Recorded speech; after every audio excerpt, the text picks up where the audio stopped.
না না সুন্দরী,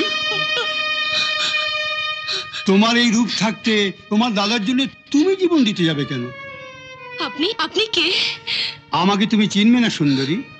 আমি রাজা গোবিন্দ প্রসাদ, এই রাজ্যের মা বাপ। আমার দাদাকে এখানে বন্দি করে এনেছেন কেন? ছেড়ে দিন আমার দাদাকে। ছেড়ে দেব? তার আগে তুমি আমার অন্তঃপুরে গিয়ে আমার অন্তরের বাসনা পূর্ণ করে দাও। এসো এসো সুন্দরী, এসো এসো সুন্দরী, এসো এসো সুন্দরী, এসো। লম্পট রাজা, আমার দিদির দিকে হাত বাড়াতে বলে দিচ্ছি। ছেড়ে দে। এসো সুন্দরী, এসো। ছেড়ে দে ওকে। ছেড়ে দেব? আমার ইচ্ছা পূরণ না হওয়া পর্যন্ত স্বয়ং ভগবানও তোমাকে ছাড়াতে পারবে না। ছাড়াতে পারবে না। সতী নারীর যদি প্রতিভক্তি আর ভগবানের প্রতি বিশ্বাস থাকে, তাহলে এই পৃথিবীর কোন শক্তি তার ক্ষতি সাধন করতে পারে না। কোন না কোন সূত্র ধরে ভগবানই তার রক্ষা করে। তোমার ভগবানও জানেন রাজা গোবিন্দ প্রসাদের হাত থেকে অক্ষত অবস্থায় কেউ রেহাই পায় না, তুমিও পাবে না। কাজে আমার সামনে এখন কেউ আসবে না। আমি এসেছি। কে? কি তাজেল, তুমি এখানে কেন এসেছো? এসেছি নারী হয়ে একজন নারীত্ব রক্ষা করতে। চলে যাও এখান থেকে। না, যাব না। এর পরিণাম কি তুমি জানো? নিশ্চয়ই, মৃত্যুর চেয়ে ভয়ানক আর কিছু নয়। তা জেনে শুনেও তুমি? হ্যাঁ, তোমার মতো একটা লম্পট চরিত্রহীন পিতার কন্যা হয়ে বেঁচে থাকার চেয়ে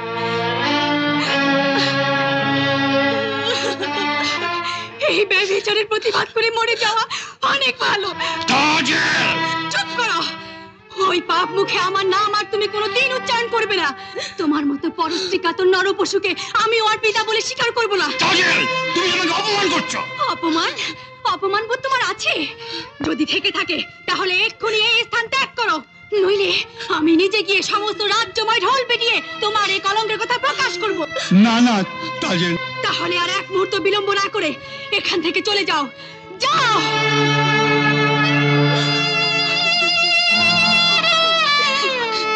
তাজেল, আর কোনো ভয় নেই বোন। এসো, এবার তোমার দাদাকে মুক্ত করি। তাজেল, চলো বোন।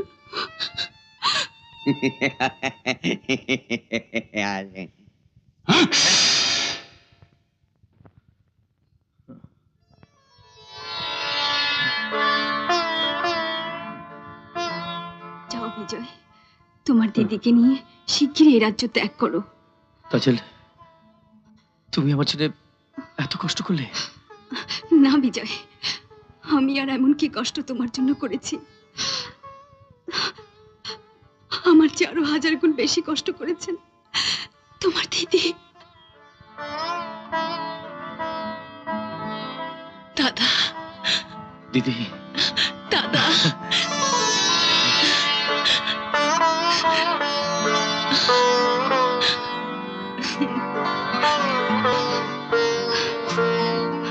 আর এক মুহূর্ত বিলম্ব করো না বিজয়।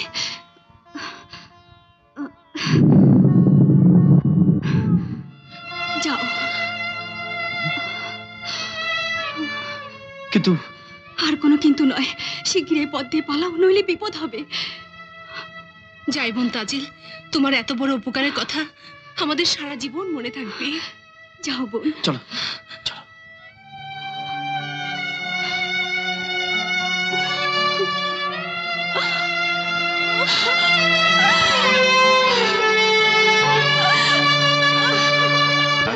তোদের 1.5 যুগের নির্বাসনের মেয়াদ শেষ হয়েছে, এবার তোদের ফিরে যাবার পালা। ফিরে যাব? আজই তোরা নিজ রাজ্য বিলাসপুর অভিমুখে যাত্রা কর। কিন্তু বিলাসপুরের পথ যে আমরা চিনি না বাবা, কি করে যাব? আমি চিনি মাইজি, তুই চিন্তা না করিস। সর্দার, সর্দার।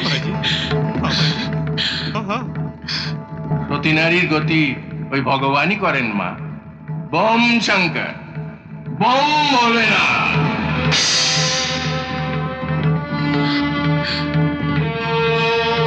আচ্ছা দিদি, মণিবর বলে গেলেন যে বিলাসপুর আমাদের নিজ রাজ্য, কথাটা আমি ঠিক বুঝতে পারোনি? বিলাসপুর ফিরে গেলেই সব বুঝতে পারবে দাদা। चल माई जी एखुनी रवाना হই তোরা ঘর যা चल माई जी চলো চল। সর্দার এসো चल चल প্রিয় সভাসদ বৃন্দ, আমার নির্বাসিত পুত্র এবং পুত্রবধূ মা রূপবান আজ সুদীর্ঘ 18 বছর যাবৎ নিখোঁজ রয়েছে। তাই আপনাদের রানীমা অসুস্থ হয়ে প্রায় মৃত্যু পথযাত্রী। আপনাদের কাছে আমার অনুরোধ, মহারানীর আশু আরোগ্য লাভের জন্য সৃষ্টিকর্তার কাছে আপনারা সবাই মিলে প্রার্থনা করুন। प्रणाम महाराज भगवान আপনার প্রার্থনা মঞ্জুর করেছেন মহারাজ আপনার বেটা রাজকুমার বিজয় আর বৌরানীমা রূপবান আজ আপনার সামনে হাজির মা রূপবান, বিজয়,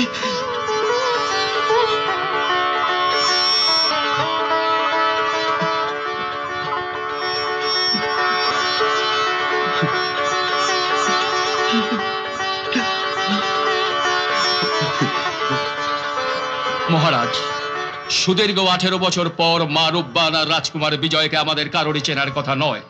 তাদের কথা বলে কেউ হয়তো আমাদের সঙ্গে প্রতারণাও করতে পারে। কাজেই কথাটা আপনি যথার্থই বলেছেন সেনাপতি সমর সিং। তোমার পরিচয়? আমি এক জঙ্গলি সর্দার আছি আমার নাম রঘু সিং কিন্তু এরাই যে মা রূপবান আর পুত্র বিজয়, তার প্রমাণ? প্রমাণ আমার কাছে আছে হুজুর এই পোশাকগুলো শিশু বিজয়ের সে এতদিন পর্যন্ত আমার মাসির কাছে ছিল সেনাপতি, এই যে দেখছি সত্যি সত্যি আমার শিশু বিজয়ের পোশাক। হ্যাঁ, তাই তো।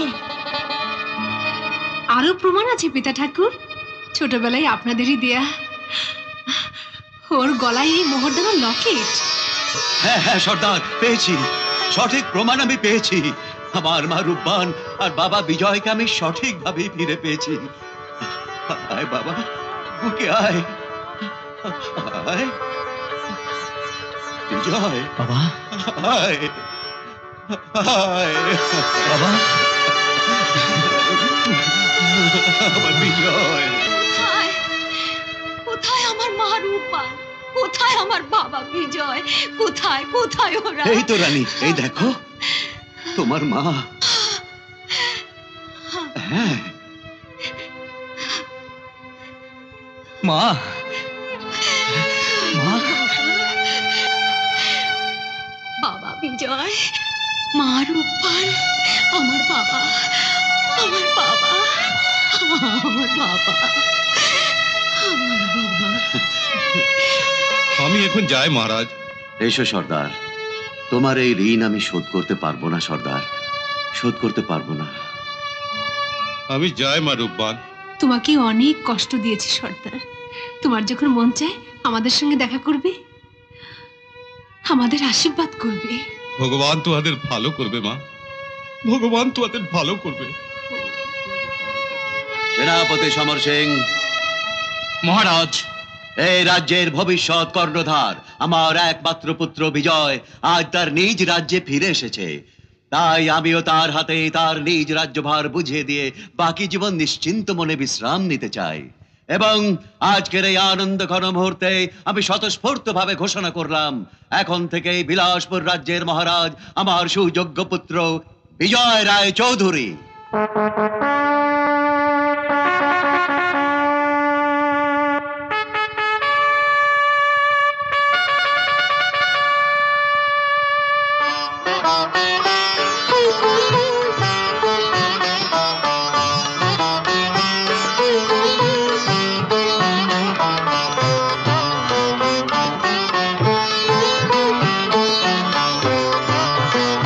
বাবা,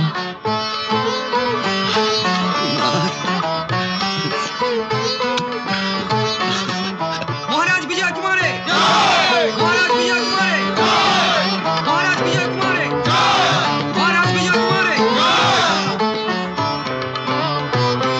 আর আমারও ঘোষণা, এখন থেকে বিলাসপুরের মহারানী